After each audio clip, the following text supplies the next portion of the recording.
பலமுறை இந்த சாட்சியை சொல்ல கேட்டிருக்கிறோம். அண்ணன் சொல்லியிருக்கிறாங்க, எங்கள் அப்பா சொன்ன சாட்சி. ஆமாம், போன வருஷம் அண்ணன் இதை சொன்னாங்கன்னு நினைக்கிறேன். கேரளாவில் நடந்த சம்பவம். ஆமாம், ஒரு இதே போல் ஒரு ஆலயத்தில் அங்கே அபிஷேக ஆராதனை நடக்குது. எல்லாரும் அபிஷேகத்தை பெரும்படி வந்திருக்கிறார்கள். எல்லாரையும் கர்த்தர் அபிஷேகிக்கிறார்.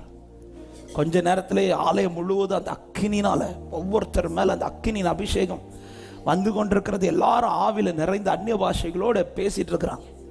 அந்த கூட்டத்தில் ஒருத்தர் இருக்கிறார். அவர் பல வருடங்களாய் அபிஷேகத்துக்காய் கெஞ்சினவர்.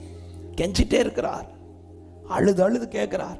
எல்லாரும் நிரப்பப்பட்டவங்க, ஆனால் இவர் மட்டும் நிரப்பப்படல. இவர் என்ன புரண்டு புரண்டு கேட்கிறார், என்ன நிரப்புங்க ஆண்டவரே, நிரப்புங்க ஆண்டவரே. ஆனால் அவருக்கு அபிஷேகம் கிடைக்கவே இல்லை. இப்போ மீட்டிங் முடிகிற நேரம் வந்துடுச்சு. எல்லாருமே பெற்று விட்டார்கள்.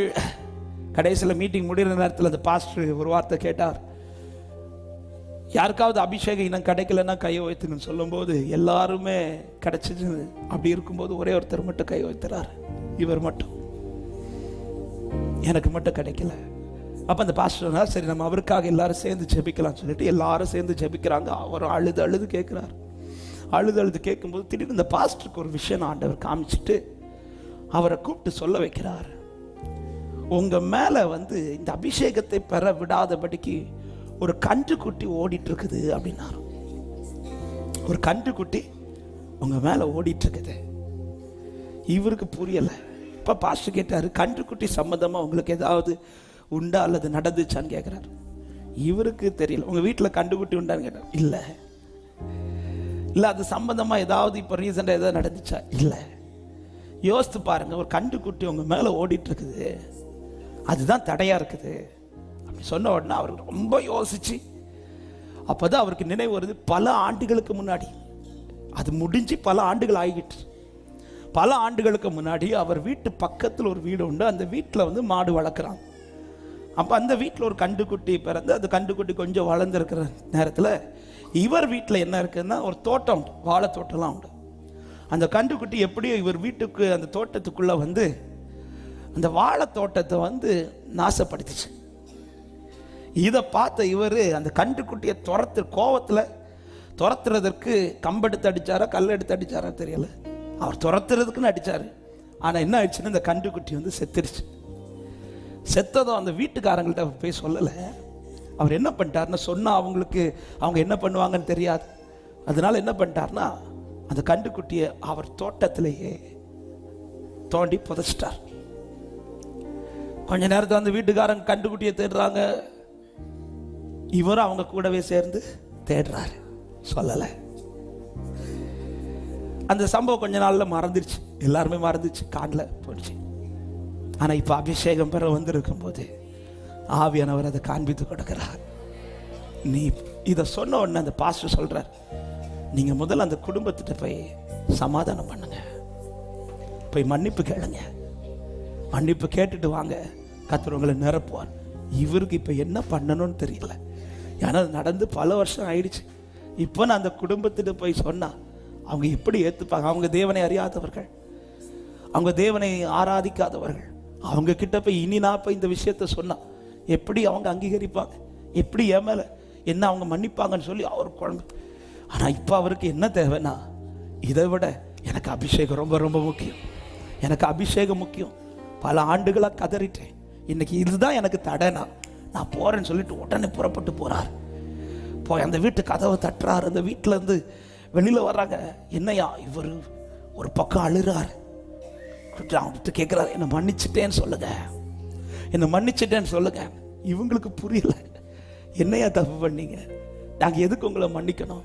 அப்போ தான் அவர் சொன்னார், இத்தனை ஆண்டுகளுக்கு முன்னாடி உங்கள் வீட்டில் ஒரு கன்றுக்குட்டி இருந்துச்சுல, ஆமாம், அந்த கன்றுக்குட்டி காணாமல் போச்சுதுல, அது காணாமலாம் போகலை, அது என் வீட்டில் இப்படி வந்துச்சு, நான் அது துரத்தணும்னு தான் அடித்தேன், ஆனால் அது செத்துடுச்சு. செத்ததை உங்ககிட்ட சொல்லாமல் நான் அதை என் வீட்டிலேயே புதைச்சிட்டேன், என்னை தயவு செஞ்சு மன்னிச்சிருங்க. இவங்களுக்கு புரியலை, எதுக்கு இப்போ சொல்கிறீங்க? இல்லை, எனக்கு அபிஷேகம் தேவை. ஆண்டவர் என்னை உணர்த்தினாரு. நான் ஆலயத்தில் இருக்கும்போது ஆண்டவர் அதை எனக்கு உணர்த்தினார். இதில் நீ மன்னிப்பு கேட்காம உனக்கு நான் அபிஷேகத்தை தரமாட்டேன்னு சொல்லிட்டார். அதனால நீங்கள் என்ன மன்னிச்சிட்டேன்னு சொல்லிருங்க அப்படின்னு சொன்னோன்னு அந்த வீட்டுக்காரங்களுக்கு ஷாக் ஆயிடுச்சு. அவங்க தேவனை அறியாதவர்கள். அவங்க அவரை பார்த்து சொன்ன வார்த்தை, இப்படி ஒரு தேவன் இந்த உலகத்துல உண்டா? இப்படி ஒரு தேவன் இந்த உலகத்துல உண்டா? இவ்வளவு வெளிப்படுத்துகிற தேவன் இந்த உலகத்துல உண்டா? ஆமென். நடந்தது என்ன தெரியும்? அவங்க மன்னிச்சிட்டேன், இப்படி ஒரு தேவன் உண்டா என்று சொல்லி, சரியா நாங்க மன்னிச்சிட்டேன்னு அவர் கையை பிடிச்சு சொன்னதும் அதே வீட்டில் பரிசுத்த ஆவியானவர் அவரை நிரப்புறார். அவர் துள்ளி குதிக்கிறார், அந்நிய பாஷையில பேசுறார். அவருக்கு இத்தனை வருஷம் காத்திருந்த அபிஷேகத்தை அந்த வீட்டில், இந்த வீட்டுக்காரங்களுக்கு ஷாக். இது என்னையா இப்படி ஒரு தெய்வம், இவ்வளவு வெளிப்படுத்துகிற தெய்வம். ஒருத்தர் தப்பு பண்ணானா அவனை விடாம அவனை சீர்படுத்தி ஸ்திரப்படுத்தி நிறுத்துகிற தெய்வம். ஹல்லேலூயா. ஆமென். நடந்தது என்ன தெரியுமா? இந்த நிறைவு வரும்போது சொன்னேனே, கர்த்தரே தெய்வம் என்று சொல்லுவார்கள் என்று.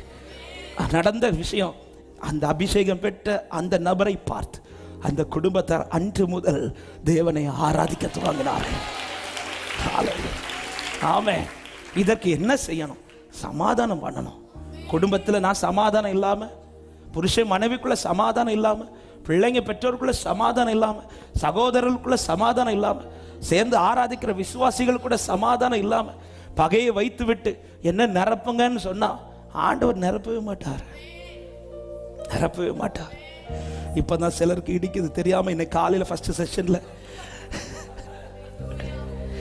நேத்திக்கு சொன்னார், ரகபோத்தர் சொன்னார், நல்லா இருந்து சமாதானம் பண்ணுகிறவர்கள் பாக்கியவான்கள்.